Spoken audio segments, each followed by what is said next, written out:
The Train Man. Hey, I'm Caroline, and here's my short but somewhat distressing story. Today, I'm 21 years old, but at the time of this story, I was 15. I had finished middle school and had to spend an additional year to enter high school. As this bridge year was not common, the school where classes took place was not in the city where I lived, so I had to take the train to get there. It wasn't complicated, it was a direct train, or with 3 stops. In any case, every 15 minutes there was one, no issues with that. One afternoon, around 2 p.m., I decide to go home earlier as I don't feel very well. I call my mom to let her know, and I head to the station to catch my train. On the platform, as I wait, I see a man who seems to be staring at me. A very tall guy, about 6 feet 1 inch, in his 40s, very large, in short, imposing for me who is 5 feet 0 inches. He also seems to have a lot of difficulty breathing. I think I must be a bit paranoid, so I look away. But this guy approaches me and says hello. Polite, and he hasn't done anything to me, so I return his greeting. But I decide to take out my headphones to show him that the conversation is over. However, he persists, asking me where I'm going. A bit panicked facing this man, imposing, I repeat, I tell him anything, the first city that comes to mind, which is not at all where I'm going.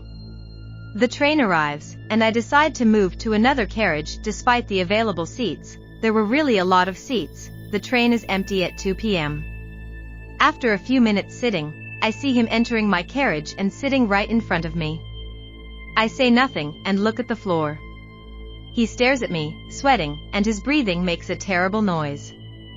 I panic and text my mom. She calls me. I answer and act like everything is fine. She understands and plays along. We talk as if she's waiting for me at the station. The train arrives in my city. At the last moment, I rush out so he doesn't exit at the same time. I go home terrified. Days pass.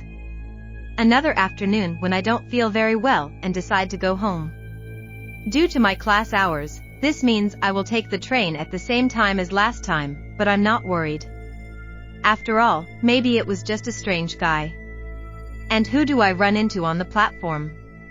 The same man. This time he doesn't come towards me on the platform but inside the train, just like last time. This is too much. I change carriages once he is seated. Surprise, he does the same. Twice in a row. Terrified. My mom is at work, no one is waiting for me at home, and my friends are in class. Arriving at a station before mine, I get off the train. So does he. Quickly, I get back on the train just before the doors close. He doesn't have time to do the same. I never took the train at that time again. I never saw him again.